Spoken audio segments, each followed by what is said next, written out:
Welcome to our channel matrix চ্যানেলে তোমাদের সবাইকে স্বাগতম।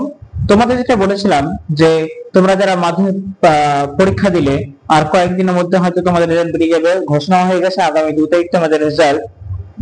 সেক্ষেত্রে যারা অলরেডি অনেকেই পড়াশোনা শুরু করে দিয়েছো, তো তোমাদের জন্য যারা 11 এ উচ্চ আর কি তাদের ফার্স্ট সেমিস্টার যেটা শুরু হবে তোমাদের, সেই ইংরেজি বিষয়ে আমি প্রথম চ্যাপ্টার আজকে নিয়ে এসেছি। যে লেসনের নাম হচ্ছে অ্যান অ্যাস্ট্রোলজার্স ডে। এই যে জ্যোতিষীর একটা কাহিনী, জ্যোতিষীর পেছনের কাহিনী, সামনের কাহিনী নিয়ে যে আজকের গল্পটা, সেটা আজকে তোমাদের আমি বোঝাবো। যে লেখাটা লিখেছে তিনি হচ্ছেন আর কে নারায়ণ, যার ফুল ফর্ম হচ্ছে রাশি কৃষ্ণপুরম কৃষ্ণস্বামী নারায়ণস্বামী। সংক্ষেপে এনাকে বলা হয় আর কে নারায়ণ। কি বললাম? রাশি কৃষ্ণপুরম কৃষ্ণস্বামী নারায়ণস্বামী। ওকে, যে এই যে আর কে নারায়ণ লেখা যে গল্পটা অ্যাস্ট্রোলজার্স ডে, অর্থাৎ একজন জ্যোতিষীর দিন।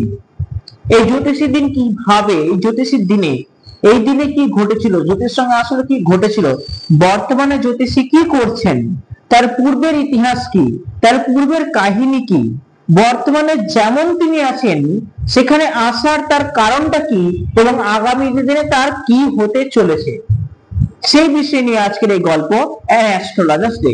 তোমরা বইটা নিয়ে চটপট রেডি হয়ে যাও। তোমাদের পেজ নাম্বার দেখো 3, যারা বই পেয়ে গেছো, যারা হয়তো কারো কাছ থেকে পুরনো বই পেয়েছো, অথবা যারা পিডিএফ থেকে ডাউনলোড করেছো, কিংবা যাদের কাছে বই আছে, তারা অবশ্যই বইয়ের 3 নম্বর পাতাটি খুলে ফেলো।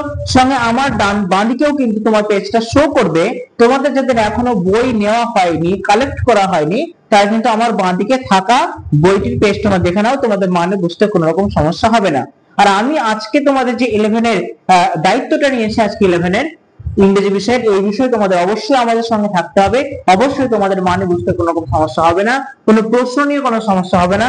তোমাদের চ্যাপ্টার শেষে তোমাদের যে এমসিকিউ প্রশ্নগুলো হয় সেগুলো কিন্তু সলভ করে দেওয়া হবে আমাদের এই চ্যানেল থেকে। ঠিক আছে?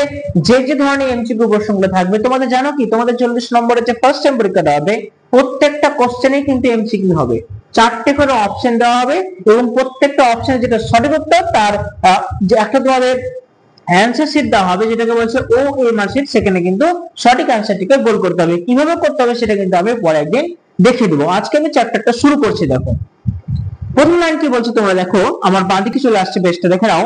পাংচুয়ালি অ্যাট মিডডে, অর্থাৎ সময় মতো ঠিক দুপুর বেলা। মিডডে মানে দিনের ঠিক মধ্যখান, তার মানে সময় নিষ্ঠভাবে সময় করে ঠিক দুপুর বেলাতেই হি ওপেন্ড হিজ ব্যাগ, তিনি তার ব্যাগটিকে খুলতেন, and spread out his professional equipment, এবং তার যে পেশাগত যেসব যন্ত্রপাতিগুলো সামনে ছড়িয়ে দিতেন। তাহলে একজন জ্যোতিষীর কাছে কি কি ইকুইপমেন্ট থাকতে পারে সেগুলো কিন্তু এরপর আমরা দেখব। ছড়িয়ে দিলেন তার ব্যক্তিগত জিনিসপত্রগুলোকে, which consisted, অর্থাৎ যার মধ্যে ছিল কি কি ছিল, of a dozen cowrie shells, 1 dozen কড়ি। কাউরি সেলস মানে হচ্ছে কড়ি, শামুকের খোল দিয়ে যে জিনিসটা তৈরি হয় সেটা হচ্ছে কড়ি। আর স্কোয়ার পিস অফ ক্লথ, একটা চৌকো আকারের কাপড়, with obscure mystic charts on it, যেখানে অস্পষ্ট কিছু লেখা ঝোঁকা ছিল। এই যে অবসকিউর দেখতে পাচ্ছ, অবসকিউর মানে হচ্ছে অস্পষ্ট, অর্থাৎ বোঝা যায় না, বা অনেকদিন পুরনো হয়ে গেছে, অনেকদিন ধরে প্র্যাকটিস করছে তো অনেক লেখাগুলো কিন্তু উঠে গেছে। সে একটা চৌকো আকারের কাপড় যেখানে অস্পষ্ট কিছু লেখা ছিল, আর নোটবুক, একটা নোট বই ছিল, and a bundle of palmyra writing, এবং এক বান্ডিল মতো তাল পাতার কিছু পুঁথি ছিল। তাল পাতার পুঁথি মানে তাল পাতার মধ্যে কিছু লেখা ছিল, যেখানে জ্যোতিষী বুঝতে পারতেন আসলে জ্যোতিষ গিরিটা কি করে দেখাতে হবে, বা মানুষের ভবিষ্যৎটাকে কি করে বলতে হবে। বোঝা গেছে? এবার আসি পরের সেন্টেন্সে। হিজ ফোরহেড, ফোরহেড মানে হচ্ছে কপাল, তার কপালটি ওয়াজ রেসপ্লেন্ডেন্ট, চকচক করতো। রেসপ্লেন্ড মানে হচ্ছে চকচক করা, উজ্জ্বল। তো এদের কপালটি চকচকে থাকতো, উইথ চাকার্ড আর্স, যেখানে বলছে পবিত্র ছাই দেওয়া থাকতো, এন্ড ভার্মিলিয়ন অর্থাৎ সিন্দুর, অর্থাৎ কপালটা চকচকে থাকতো, ছাই এবং সিঁদুরের রঙে রাঙানো থাকতো। এন্ড হিজ আইস, তার চোখগুলো স্পার্কেলড, জল জল করতো, স্পার্কেলড। তোমরা বাড়িতে স্পার্কেল ইউজ করেছো? যে স্পার্কেল দিয়ে ওই থালা বাসনের বার গুলো পাওয়া যায়, থালা বাসনের মাঝে স্পার্কেল লেখা থাকে না, স্পার্কেল একটা কোম্পানি, তার মধ্যে থালা বাসনের মাঝে চকচকে হয়ে যায়। এখানে বলছে তার চোখ দুটো চকচক করছিল, his eyes sparkle with a sharp abnormal gleam. Abnormal মানে অস্বাভাবিক, gleam মানে দীপ্তি, একটা অস্বাভাবিক দীপ্তিতে তার কপাল এবং চোখ ঝলঝল করছিল, which was really an outcome of a continual searching look for customer, যাতে করে খদ্দেররা তার কাছে সহজেই কিন্তু ধরা পড়তো, সহজেই জ্যোতিষের কাছে কিন্তু আসতো। কাস্টমার মানে এখানে তার খদ্দেরকে বোঝানো হয়েছে। যে ধরনের আকার তিনি নিয়ে থাকতেন জ্যোতিষী, তাতে মনেই হয় যে তিনি খদ্দের জগতে পটু। But which is simple clients, কিন্তু সাধারণ যে মক্কেল না তার মক্কেল গুলা, ক্লায়েন্ট মানে মক্কেল, জানো তো উকিলের কাছে মক্কেল আছে, মক্কেল কারা? কাস্টমার, যারা আসে উকিলের কাছে বিচারের জন্য, বিচার করিয়ে নেওয়ার জন্য, সেরকম ক্লায়েন্ট মানে মক্কেল, কাস্টমার।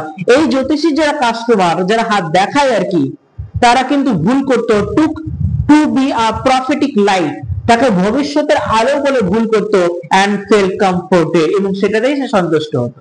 তাহলে বোঝা গেল প্রথম লাইনে যে ঠিক মতো মধ্যে দিনের ঠিক মধ্যভাগে সেটা জিনিসপত্র নিয়ে বসে যেত, ব্যাগ থেকে খুলতো, জিনিসপত্র ছিটিয়ে দিত। কি কি থাকতো? থাকতো 1 ডজন কাউরি সেল, থাকতো 4 চৌকো আকারে একটা কাপড় যেখানে কিছু অস্পষ্ট কিছু লেখাজোখা থাকতো, একটা নোটবুক থাকতো, এবং থাকতো তোমার যে তাল পাতার পুঁথিগুলো, সেইগুলো। প্রথম পারাতে আর কোনো সমস্যা নেই। চলো নেক্সট প্যারা। The power of his eyes, তার চোখের ক্ষমতা was considerably enhanced, বেড়েই চলতো ক্রমাগত, by their position, অর্থাৎ তাদের অবস্থান অনুযায়ী। চোখের অবস্থানের দিকে লক্ষ্য রেখে বোঝা যেত তার দীপ্তি, তার চোখের ক্ষমতা কিন্তু বেড়েই চলতো। কোথায় তার অবস্থান বলছে? placed as they were between, চোখের দুই দিকে কি থাকতো? the painted forehead, একদিকে হচ্ছে রাঙানো কপাল, and the dark whiskers, এবং ঘন কালো দাড়ি। whiskers মানে হচ্ছে দাড়ি, which stream down his cheeks, গাল বেয়ে নিচে নেমে আসতো। তাহলে তার লুকটা বুঝতে পারছো, কপাল রাঙানো ছাই দিয়ে, সিঁদুর দিয়ে, আর বুঝতে পারছো তার কপালটা চকচক করতে রাঙানো লাগতো, আর মধ্যখান দিয়ে সাইড দিয়ে একদম ঘন চাপ দাড়ি কালো রঙের নেমে আসতো তার গাল বেয়ে। এরকম ছিল জ্যোতিষীর চেহারার আকার। ইভেন হাফ উইটস আইজ, হাফ উইট, দেখো আমি যে মানেগুলো বলছি এগুলো কিন্তু লিখে নাও। হাফ উইটস মানে হচ্ছে যারা বোকা শোকা লোক, যারা অর্ধেক জ্ঞানী, অর্ধেক জানে অর্ধেক জানে না, হাফ উইটস, বোকা শোকা লোক। Eyes will sparkle in such a setting, এরকম সেটিং যেটা নিয়েছিল জ্যোতিষী, যে কোনো বোকা শোকা লোকও যদি এরকম সেটিং নিয়ে বসে যায়, তাহলেও তাকে কিন্তু সেরকম চকচকে দীপ্তিময় তাকে দেখাবে, তাকে যেও কিন্তু জ্যোতিষী বলে ভুল করতে পারে। টু ক্রাউন দ্য এফেক্ট, আর এই ফলাফলটাকে, এই চেহারাটাকে আরো বাড়ানোর জন্য, দীপ্তিটাকে, তার ক্ষমতাটাকে, তার জ্যোতিষগিরিটাকে আরো বাড়ানোর জন্য, হি ওন্ড আ স্যাফরন কালার টারবান, সে একটা গেরুয়া রঙের পাগড়ি পরতো, অ্যারাউন্ড হিজ হেড, তার মাথার চারপাশে। This colour scheme never fail, আর এই রং কখনোই কিন্তু ব্যর্থ হয়নি। যেভাবে সাজ পোশাক নিয়েছিল, যেভাবে তার পাগড়ির রং, যেভাবে তার কপালের দীপ্তি, যেভাবে তার মুখ অবয়বের আকৃতি, সবগুলো একটা কম্প্যাক্ট চেহারা হতো একটা জ্যোতিষীর জন্য। সেরকম চেহারা সে কিন্তু নিয়ে বসেছিল, আর এরকম রং কখনো তার কাছে ব্যর্থ হয়নি। সহজেই কিন্তু তার কাস্টমাররা, খদ্দেররা, ক্লায়েন্ট গুলা কিন্তু তার কাছে ধরা পড়তো। চলো দেখি নেক্সট প্যারাতে কি রয়েছে।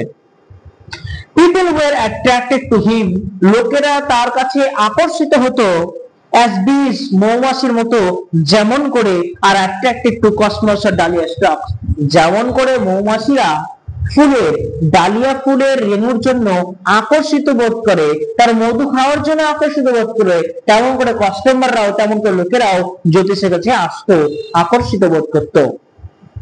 He sat under the boughs of a spreading tamarind tree, tamarind মানে তেঁতুল গাছ, boughs মানে শাখা প্রশাখা। তাহলে জ্যোতিষী বসতো কোথায়?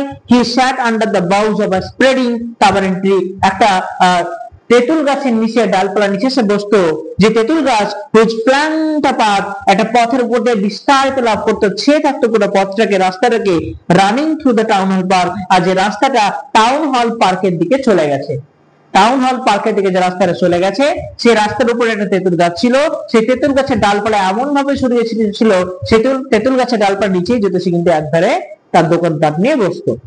বোঝা গেল? ইট ওয়াজ আ রিমার্কেবল প্লেস, এটা একটা মন্তব্যযোগ্য জায়গা ছিল, একটা উল্লেখযোগ্য জায়গা ছিল, নাম করা জায়গা ছিল। তার কারণ হচ্ছে ইন মেনি ওয়েজ, অনেক দিক থেকে। কি কি দিক থেকে? A surging crowd was always moving up and down this narrow road morning till night. সকাল থেকে রাত পর্যন্ত এই রাস্তার উপরে জনগণের একটা ভিড় লেগেই রাখতো, আনাগোনা লেগেই থাকতো, অনেক ভিড় থাকতো রাস্তার উপরে। অনেক দোকানপাট ছিল, কি কি দোকানপাট আমরা দেখবো। A variety of trades, অনেক ধরনের বাণিজ্য করতো। An occupation, কাজকর্ম চলতো। Was represented all along its way, এই রাস্তার উপর দিয়েই। মেডিসিন সেলার্স, ওষুধ বিক্রেতা থাকতো। Sellers of stolen hardware and junk, চুরি করা লোহালক্করের দোকান থাকতো, চোরাই করা যেসব জিনিসগুলো লোহালক্করের দোকানে বিক্রি করে দেয় সেই দোকান থাকতো। ম্যাজিশিয়ানস, একটা জাদুকরের দোকান থাকতো। এন্ড অ্যাবাভ ওয়াল, এবং সর্বোপরি অ্যান অকশনিয়ার অফ চিপ ক্লোথ, সস্তা কাপড় বিক্রেতা, একটা নিলামদার কিন্তু রাস্তার উপর থাকতো, যে কিনা সারা বছর সারাক্ষণ সস্তা জামা কাপড় বিক্রিতে লোক জুটিয়ে নিত। who created enough din, সে যথেষ্ট খদ্দের জুটিয়ে নিত ওয়ার্ল্ডে সারাদিন ধরে, to attack the whole town, পুরোটা শহর জুড়ে। এই 20 টাকা প্যান্ট, 20 টাকা জামা, দামার জামা, 10 টাকা শার্ট, এইভাবে নিলাম করে করে তার কাপড়গুলো সস্তায় বিক্রি করতো। এইভাবে সে কিন্তু অনেকগুলো খদ্দের সারাদিনে জুটিয়ে নিত। নেক্সট টু হিম, আর তার পাশেই in vociferousness scheme of vendor of flat garden, তার পাশেই ওই নিলামদারের পাশেই একটা চিনেবাদাম, ভাজা চিনেবাদাম দোকান ছিল, দোকানদার ছিল। Who gave his ware a fancy name each day, আর প্রত্যেকদিন তার চিনেবাদামের আলাদা আলাদা একটা নাম দিত। যেমন calling it Bombay ice cream one day, একদিন তার আইসক্রিম, আর একদিন তার বাজারের নাম দিত Bombay ice cream. And on the next Delhi almond, পরের দিন নাম দিত Delhi almond. and on the third Rajesh delicacy, তার তৃতীয় দিন আবার নাম দেয় রাজেশ ডেলিকেসি। মানে এইভাবেই বাদাম বিক্রেতা তার বাদামের প্রত্যেকদিন একটা করে আলাদা নাম দিত তার দোকানকে, তার দোকানে লোকজনকে আকর্ষণ করার জন্য। and so on and so forth, তারপর আরো অনেক অনেক নাম দিত। and people flocked to him, এবং তার কাছে লোকেরা জড়ো হতো। a considerable portion of this crowd, আর ভিড়ের এই যে এতগুলা ভিড়, এই ভিড়ের একটা অংশে dallied before the astrologer's queue, ওই একজন জ্যোতিষী কিন্তু পাশে বসতো। এই ভিড়ের মধ্যে সেই জ্যোতিষীও কিন্তু থাকতো, যে জ্যোতিষীর কথা আমরা পড়তে শুরু করবো এক্ষুনি। The astrologer transacted his business, আর এই জ্যোতিষী তার ব্যবসাটাকে ছড়িয়ে ছিটিয়ে দিত by the light of a flare, একটা মশালের আলোতে। which crackled and smoked up, যেখান থেকে ধোঁয়া উঠতো above the groundnut heap nearby, ওই যে ভাজা বাদাম বিক্রেতা যেসব দোকানদার ছিল কিনা, যে আগুনে, যে মশালের আগুনে বা হালকা আগুনে যে বাদামগুলো ভাজতো, সে আগুনের আলোতেই জ্যোতিষী তার দোকানপাট এই জিনিসপত্র ছড়িয়ে দিত। তার নিজস্ব কোনো আলো কিন্তু ছিল না, বোঝা যায়, তার নিজস্ব কিন্তু আলো ছিল না। Half the enchantment of the place was due to the fact that it did not have the benefit of municipal lighting, বলছে এই জায়গাটা হয়ে থাকতো আলো আঁধারের খেলা চলতো, মানে অর্ধেক আলো অর্ধেক ছায়া, মানে খুব বেশি আলো নয়, খুব বেশি ছায়াও নয়, একটা আবছা ধরনের আলো কিন্তু এখানে থাকতো। তার কারণ হচ্ছে that it did not have the benefit of municipal lighting, পৌরসভার আলোর কোনো লাভজনক কিছু ছিল না, পৌরসভার আলোর ব্যবস্থা কিন্তু এখানে ছিল না। The place was lit up by the shop light, এই জায়গাটা আলোকিত হতো দোকানের আলোতেই। যেসব দোকানপাট, যেসব দোকানদার এই দোকানগুলো নিয়ে ব্যস্ত, তাদের দোকানের আলোয় কিন্তু এই রাস্তাটা আলোকিত হতো। One or two had hissing gas lights, একজন বা দুজনের একটা হিস আওয়াজ করা গ্যাস লাইট থাকতো। Some had naked flower flares, কারো কারো আবার মানে অনাবৃত একটা মশাল থাকতো। Stuck on poles, খুঁটিতে গাঁথা একটা মশাল থাকতো। Some were lit up by old cycle lamps, কারো কারো থাকতো একটা সাইকেল বাতি। and one or two, আর একজন বা দুজন, like the astrologers, ওই জ্যোতিষীর মতো একজন বা দুজন managed without lights of their own, তার নিজস্ব আলো ছাড়াই তাদের কাজটাকে চালিয়ে নিত। তাদের এই জ্যোতিষের মতো তাদের কিন্তু নিজস্ব আলো ছিল না, তার দোকানের আলোতে হোক, রাস্তার আলোতে হোক, মশালের আলোতে হোক, বাকিদের দোকানের আলোতে হোক, তাদের কাজটা কিন্তু সে চালিয়ে নিত। It was a bewildering crisscross of light. Bewildering মানে হচ্ছে অস্পষ্ট। দেখো মানেগুলো কিন্তু লিখে নাও, মানেগুলো জানা থাকলে তোমাদের কিন্তু প্রত্যেকটা সেন্টেন্সের মিনিং করার সমস্যা হয়ে দাঁড়াবে না। আর যদি তুমি মানেটা ঠিকঠাক বুঝতে পেরে নাও, তোমাদের এমসিকিউ করতে কোনো রকম কোনো অসুবিধা হবে না, কোনো রকম কোনো অসুবিধা হওয়ার কথাও নয়। এখানে কি বলছে দেখো, it was a bewildering crisscross of light, এখানে একটা আলো আঁধারের খেলা চলতেই থাকতো। crisscross of light মানে কি, আলো আঁধারের খেলা চলতেই থাকতো। and moving shadows, এবং একটা ছায়াও কিন্তু নড়াচড়া করতো। This suited the astrologers very well, আর এই ধরনের একটা জায়গা, এই ধরনের একটা আলো আঁধারির জায়গাতে জ্যোতিষীকে ভালো কিন্তু মানাতো, কারণ জ্যোতিষী এরকম একটা জায়গা দরকার। For the simple reason, তার একটা ছোট্ট কারণ, that he had not in the least intended, এই জ্যোতিষী হলেন, জ্যোতিষী হয়েছিলেন তার বিন্দু মাত্র লিস্ট ইন্টেন্ড মানে ইচ্ছা, লিস্ট মানে সবচেয়ে কম, তার মানে তার বিন্দু মাত্র ইচ্ছেও ছিল না জ্যোতিষী হওয়ার, টু বি অ্যান অ্যাস্ট্রোলজার। জ্যোতিষী হওয়ার জন্য তার বিন্দু মাত্র ইচ্ছে হচ্ছিল না, তাকে বাধ্য হতে হয়েছে। when he began life, যখন তার জীবন সে শুরু করেছিল, জীবনে কখনো জ্যোতিষ হবে বলে ভাবেনি। and he knew no more of what was going to happen to others, সে এতটুকু তথ্য জানতো না যে অন্যদের কাছে কি ঘটতে চলেছে, অন্যজনের কি হবে, তার ভাগ্যে কি লেখা আছে, এতটুকু তথ্য তার কাছে ছিল না বা জানতো না। Then he knew, যতটা সে জানতো, what was going to happen to customers, what was going to happen to himself next minute, মানে পরের মুহূর্তে তার সঙ্গে কি ঘটবে এতটুকু জানতো না, অথচ সে চলেছে অন্যজনের বিচার করতে, তাই না? তাহলে অন্যজনের সম্বন্ধে কিছু জানতো না, যতটা সে নিজের সম্বন্ধে জানতো, নিজের সম্বন্ধে কিছু জানতোই না, তাহলে অন্যজনের সম্বন্ধে জানবে কি করে? এই লাইনটার মানে কিন্তু এটাই। He was as much a stranger to the stars, সে যতটা তারাদের কাছে অপরিচিত। এই জ্যোতিষীরা তো ওই তারা গ্রহ নক্ষত্র নিয়ে তো খেলা করে, তাই না? কার কপালে শনি আছে, কার কপালে বৃহস্পতি আছে, সেই জন্য বলছে যে সে তারাদের কাছে যতটা অপরিচিত ছিল, স্ট্রেঞ্জ মানে অপরিচিত, as where is innocent customer, ততটা তার খদ্দের কাছেও তিনি কিন্তু অপরিচিত ছিলেন। তিনি খদ্দেরকে বুঝতেন না, জানতেন না, কি হবে তার বিষয়ে, আগামী মুহূর্তে কি হবে সেটা জানতেন না, তেমন করে তাদের কাছে তিনি কিন্তু অপরিচিত ছিলেন। yet he said things, তবু তিনি এমন কিছু বলতেন, which pleased and astonished everyone, প্রত্যেককে আনন্দ করিয়ে দিতেন and অবাক করে দিতেন। তাহলে ভাবো যে তিনি কিছু জানতেন না, অথবা লোক তার কাছে খুশি হতো, অবাক হয়ে যেত তার কথাগুলো শুনে। That was more of matter of study, তার কারণটা কি? এখানে বলছে more of matter of study, এটা পড়াশোনার ফল, জ্যোতিষ চর্চা নিয়ে পড়াশোনার ফল, প্র্যাকটিস চর্চা অনুশীলন, এন্ড শ্রিউড গেসক, এবং একটা আন্দাজ। তিনি তিনটে নিয়ে কাজ করতেন, তার অনেক প্র্যাকটিস ছিল, চর্চা ছিল, কিছু পড়াশোনা করেছেন, আর কিছুটা আন্দাজে তিনি জ্যোতিষবিদ্যা চালিয়ে নেন। all the same, একইভাবে it was as much an honest man's labor as any other, তারপরেও বলছে তিনি যে পরিশ্রম করে যে টাকাটা পান, একজন সৎ লোক যে পরিশ্রমটা করে টাকা পায়, তিনিও কিন্তু তার পরিশ্রমের টাকাটা পান। তার মানে তিনি জ্যোতিষগিরি করেন, সত্যি হোক বা মিথ্যে হোক, তিনি যে পরিশ্রমটা করেন, একজন সৎ লোকের যে পরিশ্রম করে টাকাটা পায়, তাহলে সেই টাকাটা প্রাপ্য। and he deserved the wages, তারও এই মজুরিটা প্রাপ্য।